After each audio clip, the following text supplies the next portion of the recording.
है, जमात की इज्जत है और मुसलमानों का वक़ार है। खुदारा इस बात को समझो, हर वक्त जब कभी भी अकबर ओवैसी औरंगाबाद को आया,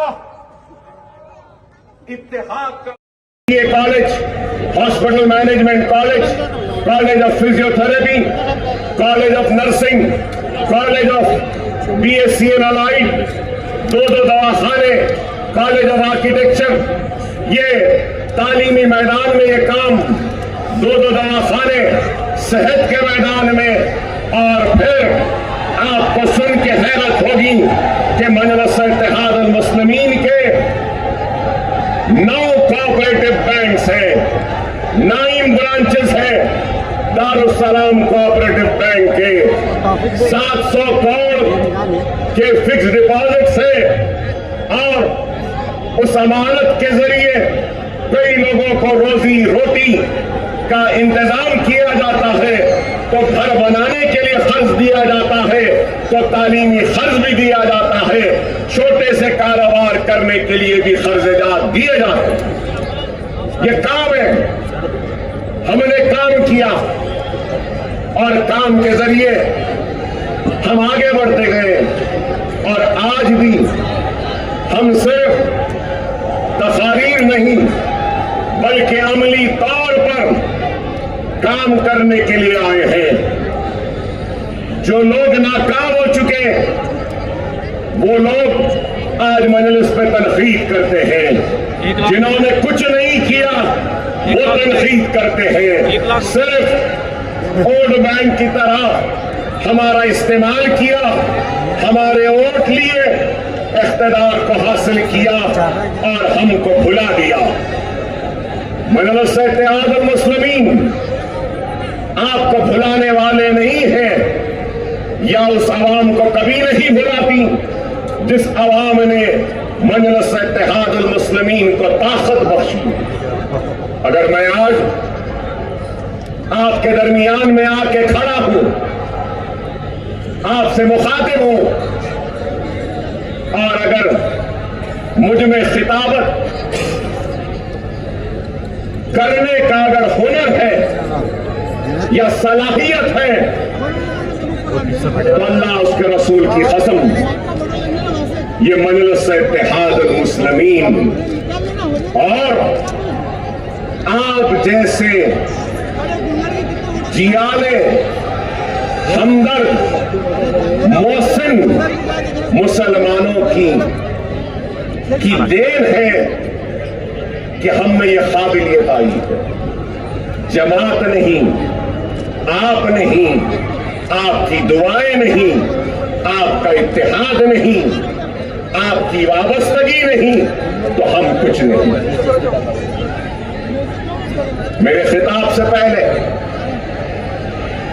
इम्तियाज जलील साहब ने मेरे तारीफ के कसीदे पढ़े, शुक्रिया आपका, लेकिन मैं किसी तारीफ का हकदार नहीं।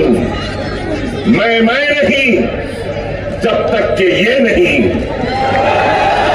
मैं हूं तो इनकी वजह से हूं, मेरे अल्फाज इनकी वजह से है, मेरी ताकत इनकी वजह से है, मेरा जोश इनकी वजह से है, मेरा जुनून इनकी वजह से है, मेरी हिम्मत इनकी वजह से है, मेरी ललकार इनकी वजह से है।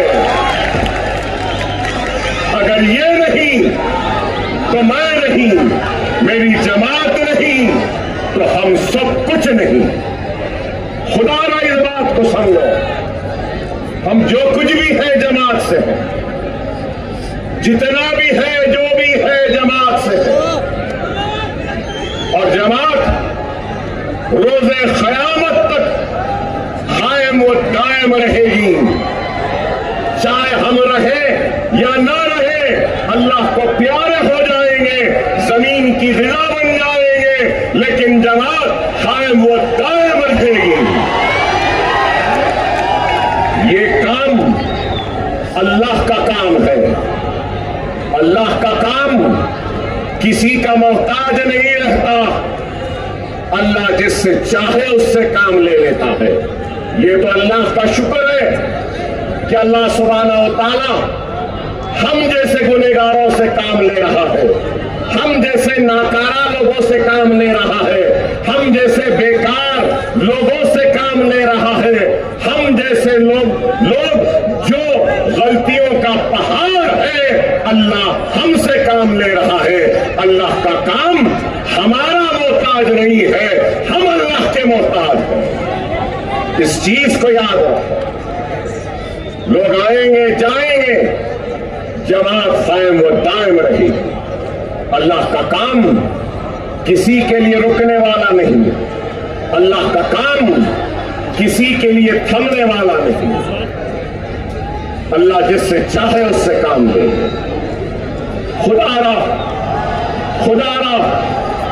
मेरे प्यारे भाइयों, समझो, वक्त की नजाकत को समझो।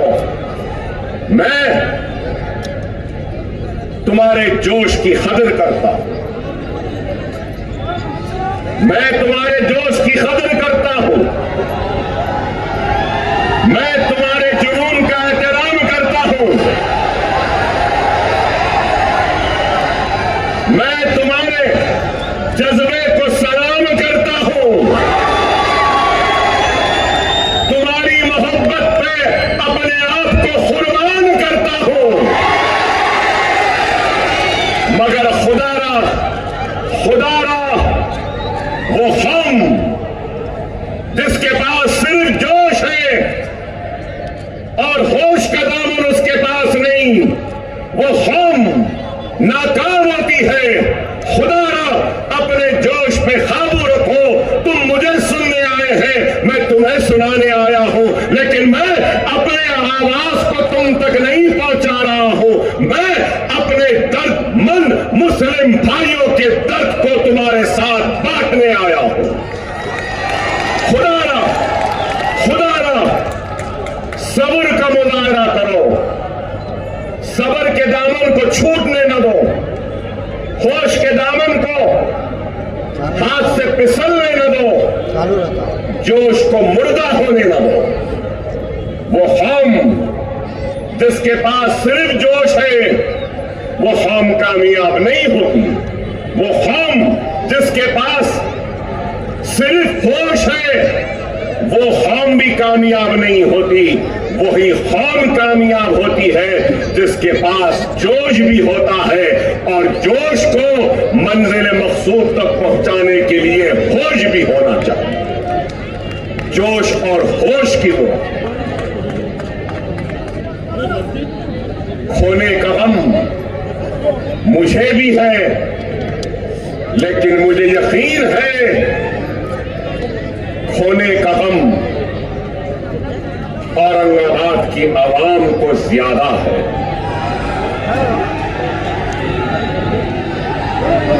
क्या खोने का गम नहीं? क्या खोने का दर्द नहीं? मेरी मुराद क्या है? मेरी मुराद ये है, महाराष्ट्र जब से बना, औरंगाबाद मुस्लिम क़यादत से महरूम रहा। जब मुस्लिम क़यादत उठी अब्दुर्रहमान अंतोले के नाम से, तो उस क़यादत को गिरा दिया गया था, और वो क़यादत जो कई बरस पहले गिरी, 2014 में उठी थी, लेकिन बास कम वक्तों ने उस उठी हुई क़यादत को गिराने की साजिशें की। क्या तुमको गम नहीं पार्लियामेंट सीट के हाथ से जाने की? क्या तुमको दर्द नहीं असेंबली की निशिस्त के जाने का, खोने का? क्या तुमको इस बात का एहसास नहीं कि जिस मेहनत, जिस कुर्बानी, जिस जज्बे और जिस मेहनत के बाद हमने जो बनाया था, उसको बिखेरने की साजिशें हो रही हैं। खुदारा समझो, जमाती जिंदगी में शख्सियतों की अहमियत नहीं होती, जमात की अहमियत, इत्तेहाद की अहमियत। एक इत्तेहाद पैदा हुआ और इस इत्तेहाद को देखकर लोग रश करने लगे, हैरत में थे कि आखिर कैसा औरंगाबाद से पार्लियामेंट मजलिस जीत गई। लोग हैरत कर रहे थे कि कैसे इम्तियाज जलील साहब जीत गए, लेकिन मैं कहूंगा कि बेशक ये मजलिस की जीत थी, बेशक मजलिस के उम्मीदवार इम्तियाज जलील की जीत थी, लेकिन मजलिस व इम्तियाज जलील से ज्यादा ये आपके इत्तेहाद की जीत थी, आपकी मेहनत की जीत थी, आपकी दुआओं की जीत थी, ये आपकी कोशिशों की जीत थी, ये आपके रोजों की नमाजों की दुआओं की इबादतों का सिला था जो कामयाबी के शक्ल में आपको मिला। और मैं बगैर किसी हिचकिचाहट के कहूंगा कि मजलिस इत्तेहादुल मुस्लिमीन इम्तियाज जलील साहब पर और मुझ पर बहुत बड़ा एहसान किया। आपने इत्तेहाद को पैदा करके अपनी आवाज को पार्लियामेंट में पहुंचाकर, बहुत बड़ा एहसान। खुदारा समझो इस बात को, लम्हों ने खता की थी, सदियों ने सजा पाई है। आज जोश है, जज्बा है, मोहब्बत है, लेकिन इस जोश, इस मोहब्बत में इस्तिराब भी है, बेचैनी भी है। अरे इस बेचैनी को दूर करो, मुस्तरिब दिलों में, कल्ब में इत्मीनान को पैदा करो। और वो इत्मीनान पैदा होगा तो किस चीज से होगा? सब्र से होगा। अल्लाह की जो भी मर्जी, अल्लाह ने कामयाबी देकर हमको आजमाया तो अल्लाह ने शिकस्त देकर भी हमको आजमाया। खुदारा समझो, हमने असेंबली खोया, हमने पार्लियामेंट खोया। क्या मेरे प्यारे भाइयों और बहनों, क्या अब औरंगाबाद के मेयर को भी तुम खोना चाहते हो? क्या तुम खोना चाहते हो? औरंगाबाद का नाम तो बदल गया। क्या तुम अपने भाई को मेयर बनता हुआ देखना चाहते हो या नहीं? तो आपको फैसला करना होगा, आपको फैसला करना होगा। याद रखो, जमहूरियत में सबसे बड़ी ताकत अगर कोई है तो वो वोट की है। अपने वोट का सही इस्तेमाल करो और अपनी जमात के हक में इस्तेमाल करो। अगर हम अपने वोट का सही इस्तेमाल नहीं करेंगे तो फिर हम हाथ मलते रह जाएंगे। नाम बदलने वाले औरंगाबाद की मेयर की निशिस्त पे बैठ जाए। खुदारा समझो मेरी इस बात को, मुल्क बड़े ही नाजुक दौर से गुजर रहा है। कभी भी मुल्क इतने नाजुक हालात से नहीं गुजरा जो आज गुजर रहा है। आप बताओ कि 2014 में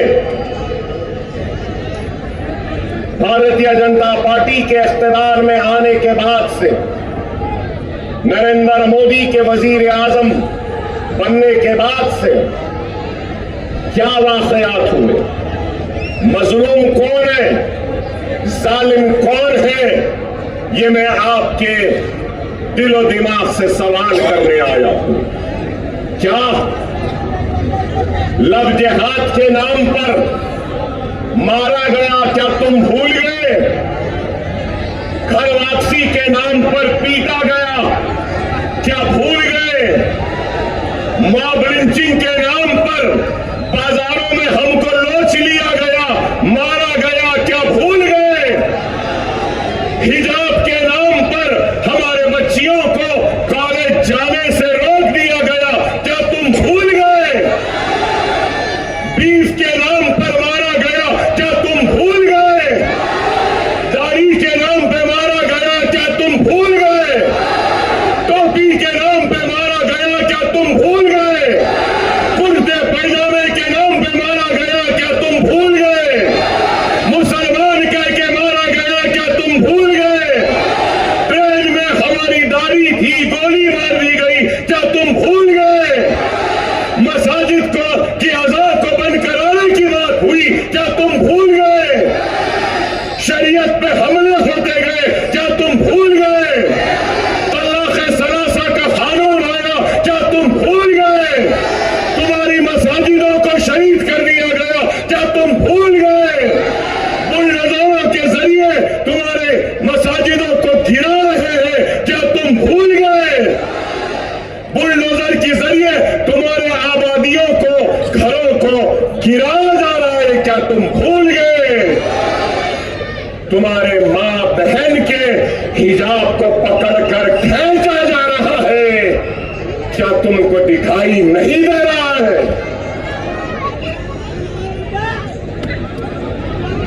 समझो खुदारा, इसलिए मैंने कहा अपने कौम के दर्द को लेकर आया हूं और उस दर्द को दर्दमंदों के साथ बांटने आया हूं। यहां खड़े नौजवान, वहां जोश में खड़े नौजवानों से सवाल है नीतीश कुमार ने ऐसे हाथ पकड़कर जो हिजाब निकाला, क्या वो हिजाबी क्या तुम्हारी बहन नहीं? क्या तुम्हारी मां नहीं? क्या तुम्हारी बेटी नहीं? अगर है तो उठो। क्या हुआ है हिंदुस्तान के मुसलमानों? हम पे जुल्म हो रहा है, फिर भी हम सिर्फ नारेबाजी में है, फिर भी हम खामोश है। अगर जब तक हम जमहूरी जिद्दोजहद नहीं करेंगे, दस्तूर के दायरे में रहकर ऐसे लोगों को जवाब नहीं देंगे, तो आज एक हाथ उठा है, कल कई हाथ उठेंगे।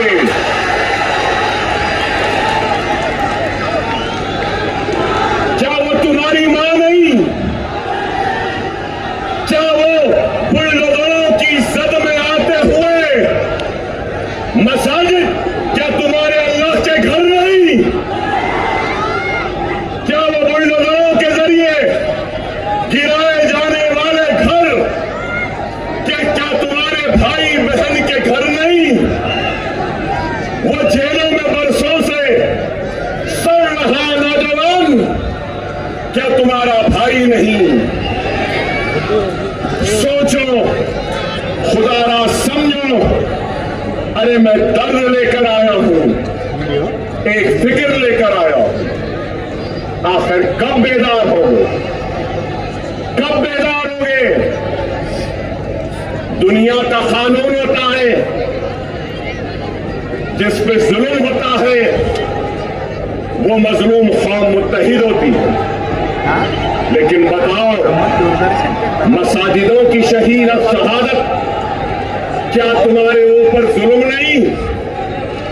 शरीयत का मजाक क्या तुम्हारे ऊपर जुल्म नहीं? बुलडोजरों के जरिए तुम्हारे घरों को गिराना क्या जुल्म नहीं? बीफ के नाम पर मारना, पीटना, जान ले लेना क्या जुल्म नहीं? गुजरात के फिसाद में एक हिंदुस्तानी मुस्लिम औरत की इस्मत को लूटने वालों को रिहाई देना क्या ये नाइंसाफी नहीं? अरे जुल्म पे जुल्म हो रहा है और जिस पे जुल्म हो रहा है वो मजलूम कौम मुत्तहिद होना नहीं चाहती। याद रख लो, याद रख लो, अल्लाह कुरान में इरशाद फरमा रहा है कि मैं उस वक्त तक बंदे की मदद नहीं करूंगा जब तक कि वो खुद अपनी मदद नहीं करता। खुदारा उठो, उठो। मैं तुमसे ये नहीं कह रहा हूं कि जाओ लड़ो, बाजारों में नारे लगाओ, नहीं कह रहा हूं। मैं तुमसे यही कह रहा हूं कि इन हालात को देखकर अपने अख्तिलाफात को दूर करो, अपने एक भाई को माफ करो, और अपने किसी भी वजह से अगर कोई मोमिन भाई अगर तुम्हारा दुश्मन बना है, तुम जिसको सलाम नहीं करते उसको सलाम करना शुरू कर दो। अगर किसी भाई से दूर है तो उसको करीब ला लो और एक हो जाओ। ये वक्त एक होने का है, ये वक्त करीब आने का है, एक दूसरे से दूर होने का वक्त नहीं है। समझो मेरे भाई, समझो, खुदारा समझो। दुश्मन पूरी तैयारी से आ रहा है तुमको तबाह करने के लिए, लेकिन तुम सिर्फ बेरारवी की जिंदगी गुजार रहे हो, समझना नहीं चाहते। तुमको सिर्फ चाहिए तो क्या, इसको कुछ बोल दो, उसको कुछ बोल दो, ऐसे बोल दो, वाह वाह वाह, चीखते चिल्लाते। मैं कोई मदारी नहीं, मैं कोई मदारी नहीं, मैं कोई मस्खरा जोकर नहीं हूं। मैं तुम्हारा दर्द को महसूस करने वाला दर्दमंद रसूलुल्लाह का गुलाम हूं, जो रसूलुल्लाह के उम्मतियों के सामने आया है, फरियाद लेकर आया है।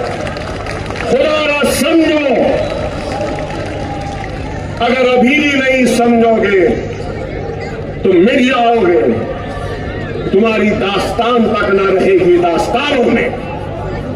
खुदा ना समझो, समझो मेरी तलब को, समझो मेरी आह को, समझो मेरे दर्द को। अरे मेरी आंख रो रही है, मेरी बहन मेरी बेटी के हिजाब को खींचा गया। अरे मेरा सीना फट रहा है कि मेरी मां, मेरी बहन, मेरे भाइयों ने जिस मेहनत से घर बनाया था वो घर तोड़ दिया। आप खड़े हैं, मैं खड़ा हूं, मौसम सर्द है, लेकिन क्या उन लोगों का आपको एहसास है जिनके घरों को बीजेपी के बुलडोजरों ने गिरा दिया? क्या उस तकलीफ का एहसास है? रसूलुल्लाह सल्लल्लाहु अलैहि वसल्लम की हदीस है कि वो मुसलमान जिसके सीने में दूसरे मुसलमान के दुख तकलीफ का एहसास नहीं, रसूलुल्लाह ने कहा वो मेरी उम्मत में से नहीं। तुम रसूलुल्लाह के उम्मती हो, तुम रसूलुल्लाह की उम्मती हो तो अपने सीने में दूसरे भाई के दर्द को महसूस करो, उम्मती होने का सबूत दो। खुदारा अगर हम आज भी नहीं उठेंगे तो फिर कभी भी नहीं उठेंगे। अगर आज मैं मॉब लिंचिंग की मजम्मत कर रहा हूं, बीफ बैन के नाम पर मारने पर मैं मजम्मत कर रहा हूं, तो मैं यहां खड़े होकर बांग्लादेश में भी सनातन धर्म को मानने वाले हिंदुओं को भी झाड़ों पे लटकाकर जो दरिंदे मार रहे हैं, मैं उसकी भी मजम्मत करता हूं, क्योंकि वो इंसानियत का खतरा है। मॉब लिंचिंग भी इंसानियत का खतरा है। बांग्लादेश में हिंदू भाई को मारना भी इंसानियत का खतरा है। तो बेगुनाह फलस्तीनियों को मारना भी जुल्म है, इंसानियत के खिलाफ है। हम सबकी मजम्मत करते हैं, हम सबकी मजम्मत करते हैं, लेकिन आज आपको और हमको खुदारा मुनज़्ज़म होना होगा, मुत्तहिद होना होगा। अगर हम मुनज़्ज़म नहीं होंगे, मुत्तहिद नहीं होंगे, तो फिर हम और कमजोर पड़ जाएंगे। सारे हिंदुस्तान में एक जमात है जो आपकी हक की लड़ाई लड़ रही है, एक लीडर है जो आपके हक की लड़ाई बगैर किसी से लड़ रहा है, तन्हा पार्लियामेंट में खड़ा है, आपकी अजमत के लिए, आपके व्यवहार के लिए, आपके हक के लिए, आपकी नाइंसाफी पर आवाज उठाता है, तो वो बैरिस्टर असदुद्दीन ओवैसी है। खुदा ना समझो आज मुल्क का क्या हाल है। नरेंद्र मोदी साहब को इस मुल्क से कोई मोहब्बत नहीं, इस मुल्क की कोई फिक्र नहीं, इनको इस मुल्क की कोई परवाह नहीं। हिंदुस्तान की तारीख का सबसे नाकाम वजीर आजम का नाम अगर कुछ है तो वह नरेंद्र मोदी है। इस मुल्क को तबाह कर दिया, बर्बाद कर दिया। आपको याद होगा, यही नरेंद्र मोदी ने कहा था जब मनमोहन सिंह थे प्राइम मिनिस्टर, तो कहा था कि $1 ₹70 हो गया, मनमोहन सिंह की उम्र से ज्यादा हो गया। बोले थे ना, याद है या नहीं? और आज $1 ₹90.21 हो गए। मिस्टर मोदी, तुम्हारी उम्र से बहुत ज्यादा हो गया। रुपया गिर रहा है, फिक्र नहीं। महंगाई आसमान को छू रही है, परवाह नहीं।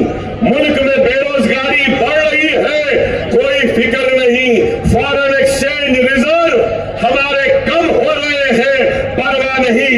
स्टॉक एक्सचेंज बिल्कुल लड़खड़ा रहा है, नहीं मालूम कि कल स्टॉक मार्केट भी कोलैप्स हो जाएगा, इनको फिक्र नहीं है। डॉलर रोज बेच रहे हैं। क्यों? रुपया गिर रहा है, फॉरेन रिजर्व कम हो रहा है, फॉरेन इन्वेस्टमेंट नहीं आ रहा है, लेकिन इनको फिक्र नहीं है। फॉरेन इन्वेस्टमेंट क्यों नहीं आ रहा? इसलिए नहीं आ रहा, अगर मैं $1 ला रहा हूं, $1 पे अगर कुछ कमा रहा हूं, तो कमाने के बाद डॉलर बढ़ रहा है, रुपया गिर रहा है, जितना कमाया पूरा अंदर हो रहा है।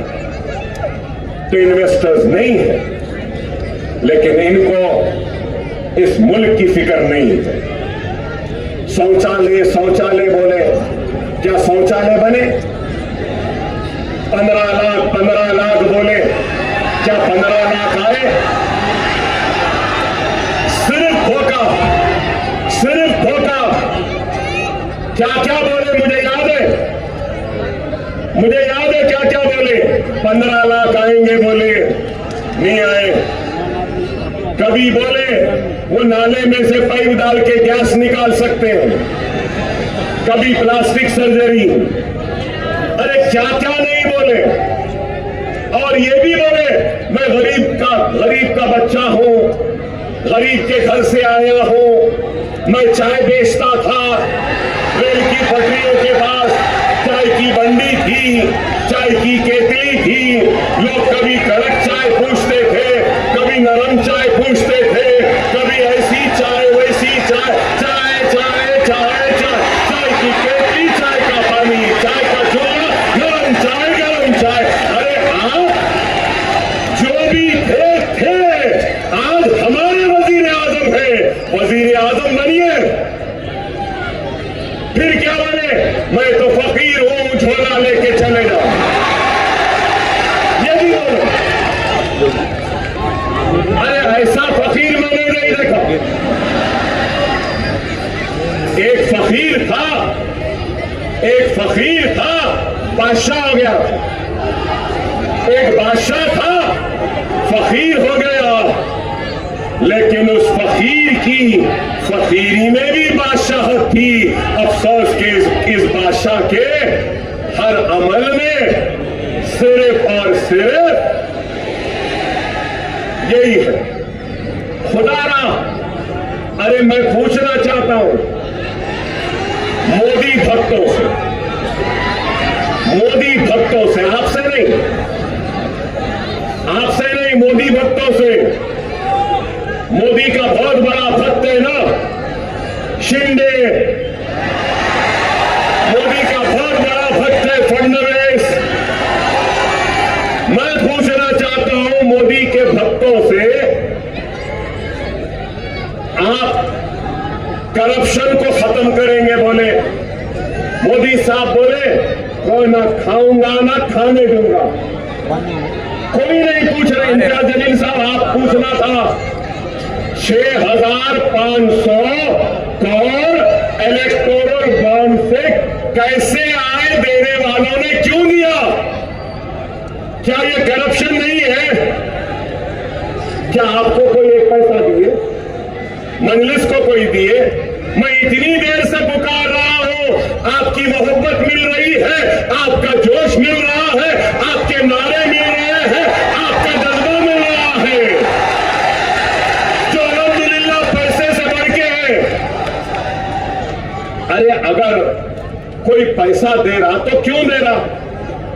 मोदी आप क्या दिए थे जो इलेक्टोरल बॉन्ड में आपको इतना पैसा मिला? अरे 6,500 करोड़ तो वही है, ब्लैक कितना मिला होगा सोचो। फिर बड़े ईमानदार, मैं तो गरीब से घर से आया, मैं चाय बनाता था, मेरी मंडी थी। अरे फिर ये पैसा कहां से आया, किधर से आया? हर चीज में मिलावट, तेल में मिलावट, चावल में मिलावट, आटे में मिलावट, हर एक चीज में मिलावट थी। मैं तो पार्लियामेंट में नहीं था, इम्तियाज जलील साहब आप पार्लियामेंट में भी थे। क्या पार्लियामेंट में कोई कानून बनाया गया जिसमें यह कहा गया था कि पेट्रोल में एथेनॉल मिलाया गया होगा? आप बोलो, इन्होंने पेट्रोल को भी नहीं छोड़ा। पहले पेट्रोल प्योर नहीं है, आपको भी मालूम, मुझे भी मालूम। पेट्रोल पंप वाले पहले मिला रहे थे, और मोदी सरकार 15% एथेनॉल भी मिला दी। मतलब अब एथेनॉल में भी कितना पानी है, कितना एथेनॉल है, ये तो गडकरी साहब को ही मालूम, मुझे नहीं मालूम। गडकरी साहब को, क्योंकि उनके बेटे के पास वो जादू है इस वक्त एथेनॉल का। आप बताओ, ये मुल्क से मोहब्बत है? इलेक्टोरल बॉन्ड, एथेनॉल, हम बीफ नहीं खा सकते। फोन है ना, फोन है तो खोल के देख लो, इंटरनेट पे जाओ, सबसे ज्यादा बीफ एक्सपोर्ट कहां हो रहा है? हिंदुस्तान से जा रहा है। सारी दुनिया हिंदुस्तान का बीफ खा रही है, लेकिन हिंदुस्तानी बीफ नहीं खा सकता। बीफ है बोल के मारेंगे, बीफ है बोल के पीटेंगे, बीफ है बोल के लिंचिंग करेंगे, बीफ है बोल के लंच देंगे, लेकिन सबसे ज्यादा बीफ हिंदुस्तान से बाहर का क्या है? खुदारा, खुदारा, आप समझो इस बात को। मोदी भक्तों, गौ रक्षकों, गौ रक्षकों, बोलो मोदी को मीट एक्सपोर्ट्स को रोक दो। वो नहीं बोलेंगे, वो नहीं बोलेंगे। मुसलमान जा रहा, बकरे का गोश्त है तो बोलेंगे नहीं बीफ है कह के मारेंगे। अरे मेरे भाई, खुदारा समझो, आज हम जो बोलते हैं ना, कोई बोलने वाला नहीं है। अरे आज सब पार्टियां हैं, कांग्रेस है, एनसीपी है, शिवसेना है ना।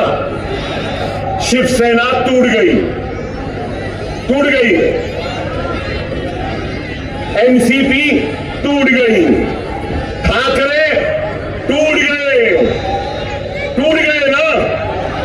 अब पूना में शरद पवार, अजीत पवार मिल गए, मुंबई में राज ठाकरे, उद्धव ठाकरे मिल गए, सब मिल सकते हैं। तो मैं पूछना चाहता हूं, क्या कलमा को भाई नहीं मिल सकता? क्या हम नहीं मिल सकते? क्या हम एक नहीं हो सकते? अरे ये सब मिल रहे हैं और हम हैं कि हट रहे हैं। मुझे टिकट नहीं मिला, मुझे इज्जत नहीं दी, मुझे कुर्सी नहीं मिली, मुझसे हाथ नहीं मिलाए। अरे इज्जत, जिल्लत, शोहरत, दौलत, मौत और हयात सिर्फ अल्लाह के हाथ है। अल्लाह को राजी रखो, इज्जत मिलेगी, शोहरत मिलेगी, ताकत मिलेगी, इख्तिदार मिलेगा, हयात मिलेगी, सेहत मिलेगी। अरे ये सब फानी है, ये सब जानी है। अरे जमाती जिंदगी में ईसार करना पड़ता है, कुर्बानी देनी पड़ती। जमाती जिंदगी आसान नहीं होती। जमाती जिंदगी एक कांटों भरा लिबास है। लोगों को ये शेरवानी दिखती है, ये जमात की जिम्मेदारी, जमात की पहचान है। तो इसमें कई सुई भी है जो कई मर्तबा हमको चूकती है, लेकिन फिर भी हम मुस्कुराते रहते हैं, क्योंकि हमारे जात के मफाद से बढ़कर मिल्लत का मफाद है, जमात की इज्जत है और मुसलमानों का वक़ार है। खुदारा इस बात को समझो। हर वक्त जब कभी भी अकबर ओवैसी औरंगाबाद को आया, इत्तेहाद का भिखारी बनकर, हाथ फैलाकर इत्तेहाद की खैरात की भीख मांगता रहा। आज फिर ये एक दर्द रखने वाला गुनहगार भिखारी तुम्हारे पास आया है। औरंगाबाद वालों, अपना दामन फैलाए, हाथ फैलाए, तुमसे इत्तेहाद की भीख डाल रहा है। तुम मेरे दामन को भर दो अपने इत्तेहाद की खैरात से। ये खैरात मैं लेकर तुम्हारी हक की लड़ाई लड़ूंगा। ये खैरात लेकर मैं तुम्हारी जिंदगी में खुशहाली लाने की कोशिश करूंगा। ये खैरात लेकर जिसने हमारे हिजाब को खींचा, जमहूरी तौर से उससे इंतकाम लूंगा। ये खैरात लेकर मैं तुम्हारी शरीयत की हिफाजत करूंगा। ये खैरात लेकर मैं तुम्हारे मसाजिदों की हिफाजत करूंगा। ये खैरात लेकर मैं नौजवानों के मुस्तकबिल को रोशन करने की कोशिश करूंगा। खुदा ना दे दो, अगर इस आवाम से भीख मांग रहा हूं तो मैं मंजलिस से दूर सब लोगों से भी दरखास्त करता हूं, इल्तिजा करता हूं, आओ तुम मेरी निशिस्त पर बैठ जाओ, मैं तुम्हारे खदमों तले बैठने तैयार हूं, क्योंकि मुझे मिल्लत का मफाद अजीज है अपनी जात से ज्यादा। दावत देता हूं क्या हो, खुदा ना आओ, जमात में आ जाओ। अभी मैं सुना हमारे लोग बोले कि पतंग उड़ाना है। पतंग नहीं, पतंगा उड़ाना है। 4 पतंग उड़ाना है, 4 नफर पतंग उड़ाना है। और कौन से दिन उड़ाना है? तारीख क्या है? तारीख क्या है?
Alhamdulillah Rabbil Alamin.